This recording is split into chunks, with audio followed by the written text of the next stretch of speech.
Alright, Shalom.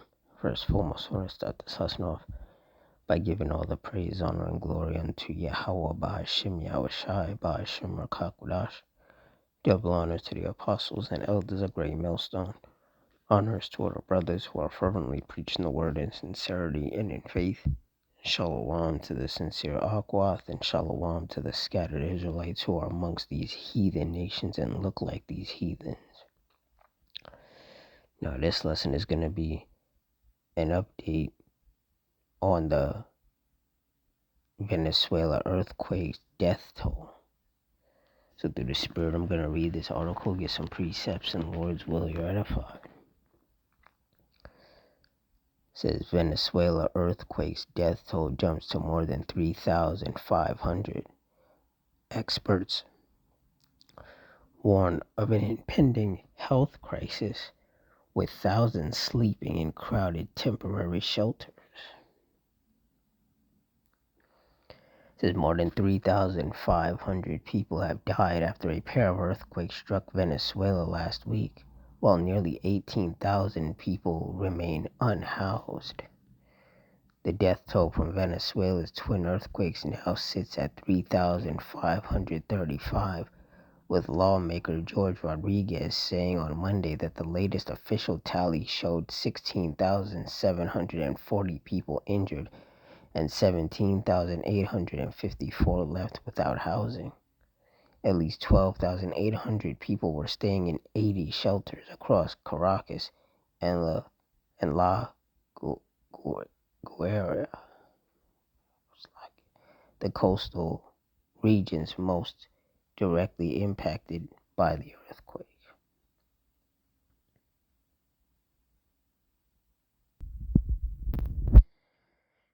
In La Guaira on Monday, witnesses told the Reuters news agency that they saw trucks and forensics workers transporting coffins, while machinery dug trenches in an open area marked by white crosses where authorities were burying bodies. The June 24 earthquakes, which measured magnitude 7.2 and 7.5, struck within seconds of each other in and around Caracas and La Guaira. An estimated 60,000 buildings were damaged or destroyed. Experts have also warned of a widening health crisis as thousands of displaced Venezuelans sleep in crowded temporary shelters or outside without access to clean water. Thousands have untreated injuries and infectious diseases, with the country's healthcare system struggling to cope. The issue we foresee just around the corner is the infections that patients who have been exposed to the disaster for the longest time might bring. Eugenio Cova, the head of the trauma unit at Hospital Jose Gregorio Hernandez in Caracas, said last week. Said we've already gone through a period of complex trauma, which will continue to occur, but now it's complicated by infections. Reports of health concerns are already on the rise.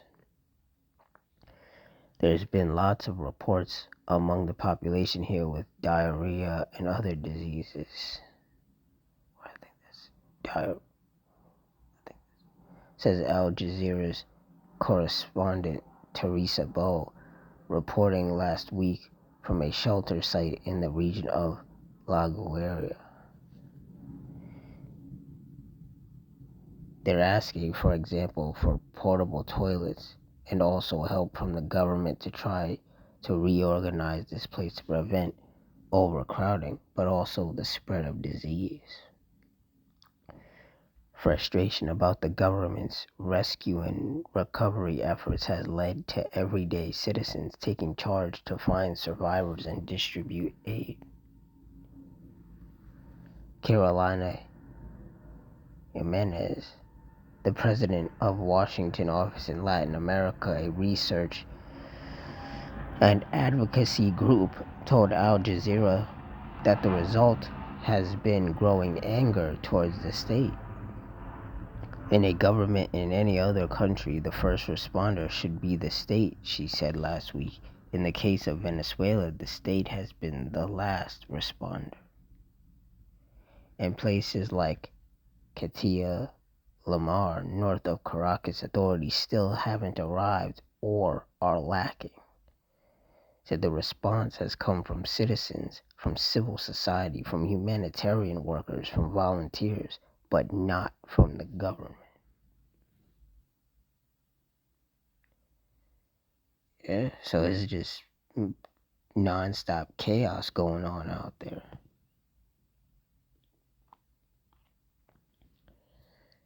Like it says in 2 Ezra 8:50, for many great miseries shall be done to them that in the latter time shall dwell in the world, because they have walked in great pride. And Venezuela and the citizens of Venezuela are experiencing those great miseries right now. The homelessness, the overcrowded shelters, all the cleanup that has to be done. They're still searching for people's loved ones, still finding bodies, still having to notify people's loved ones once they found them, still having to bury these people. It's just a lot of chaos. No clean water, probably not a whole lot of food.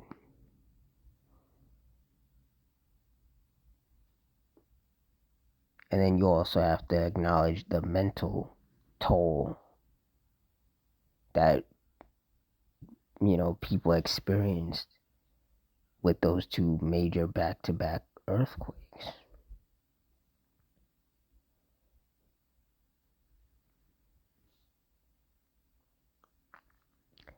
Psalms 9:16.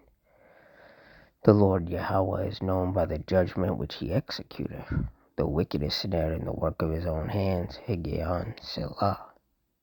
Yeah, and the Lord is the one who sent those two earthquakes.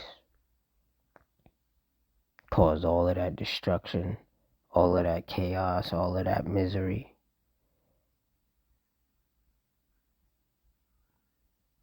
And those people, they have no peace. Like it says in Isaiah 48:22, there is no peace, saith the Lord Yahweh, unto the wicked. So those people who are affected, they're going to continue to suffer, whether it's physically, mentally, emotionally, or all three.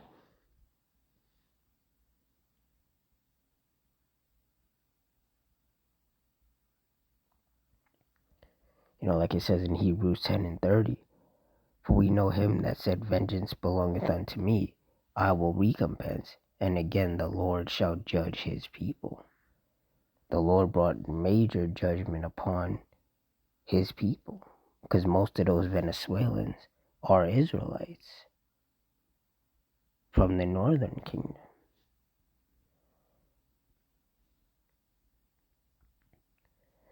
Isaiah 29:6, thou shalt be visited of the Lord Yahweh of hosts with thunder, and with earthquake and great noise, with storm and tempest and the flame of devouring fire. And clearly that's what the Lord has been visiting with. There's wildfires burning, brush fires burning, there's earthquakes happening, there's storms and tempests happening, just as the scriptures foretold or prophesied would be happening. There is no getting away from this. And what these people don't realize is that they haven't even really seen or experienced anything yet. The Lord has a lot more judgment in store for these wicked people.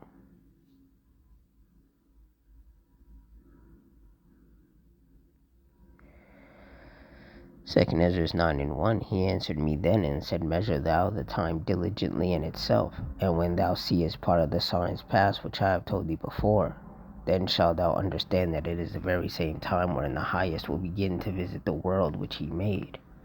Therefore, when there shall be seen earthquakes and uproars of the people in the world, then shalt thou well understand that the Most High spake of those things from the days that were before thee, even from the beginning.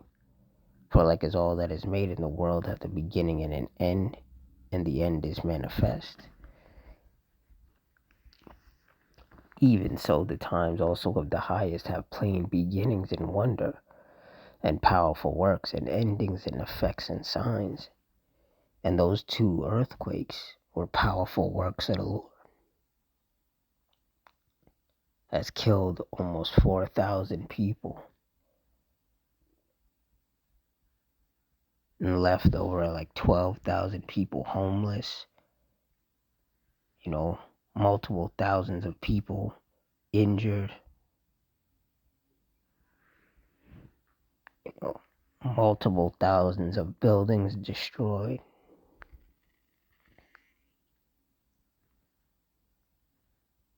The Lord was never playing with these wicked people. Like it says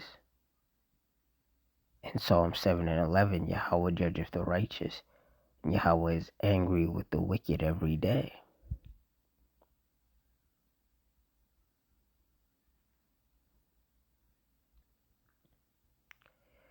James 4:9, be afflicted, and mourn and weep. Let your laughter be turned to mourning, and your joy to heaviness. And that's what we are seeing an increase of in this world.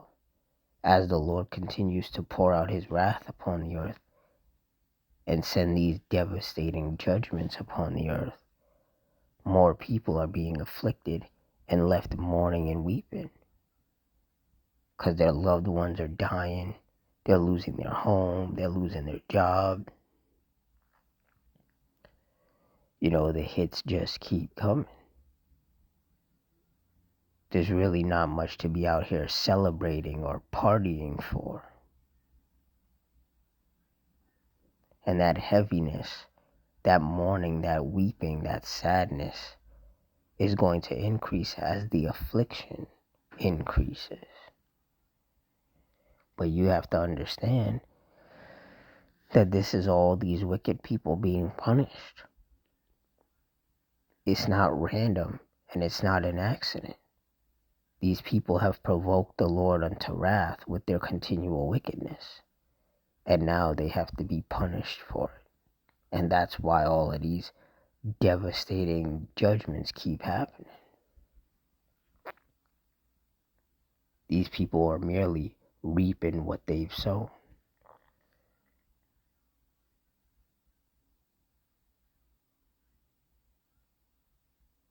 And there's a lot more of these wicked people who are going to die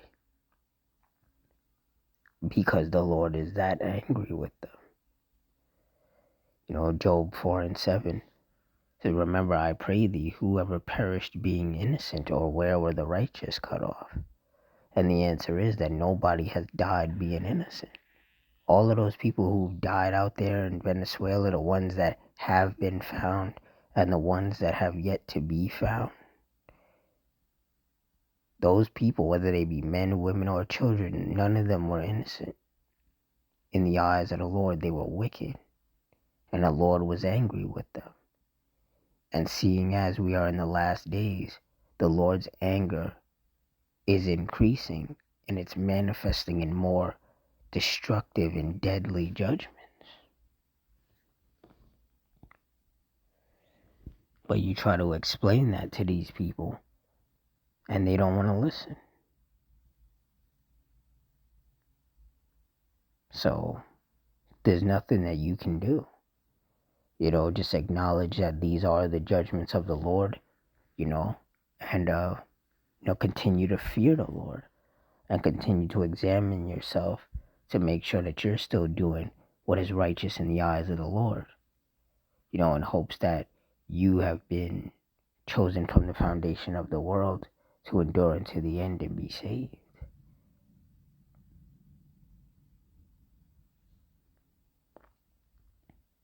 Because there is no hope for these wicked people. They're going to die. And they're going to die in whatever manner. the Lord sees fit for that to manifest in. There is no saving them. Like it says in Deuteronomy 32:39, see now that I, even I am he, and there is no power with me. I kill and I make alive, I wound and I heal. Neither is there any that can deliver out of my hand.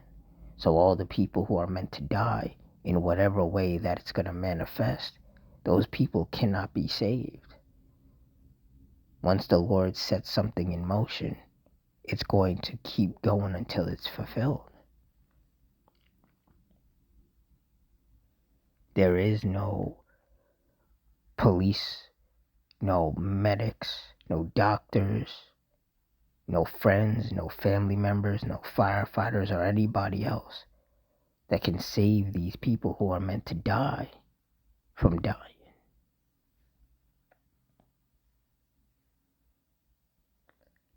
This is just a daily reminder of what happens to those who provoke the Lord unto wrath.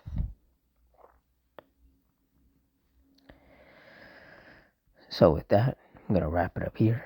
In closing, I want to give all the praise, honor, and glory to Yahweh Shai Ba'ashim Rakakudash. The Wadi Yahweh Ba'ashim Yahushai for putting the spirit on me to do this lesson. Double honor to the apostles and elders of Great Millstone. Honors to all the brothers who are fervently preaching the word in sincerity and in faith. Shalom to the sincere Akwath. Shalom to the scattered Israelites who are amongst these heathen nations and look like these heathens. Hope you all stay strong, stay safe, stay fervent, stay circumspect, stay prayed up in Adawan Ratazah. Till next time, Shalom.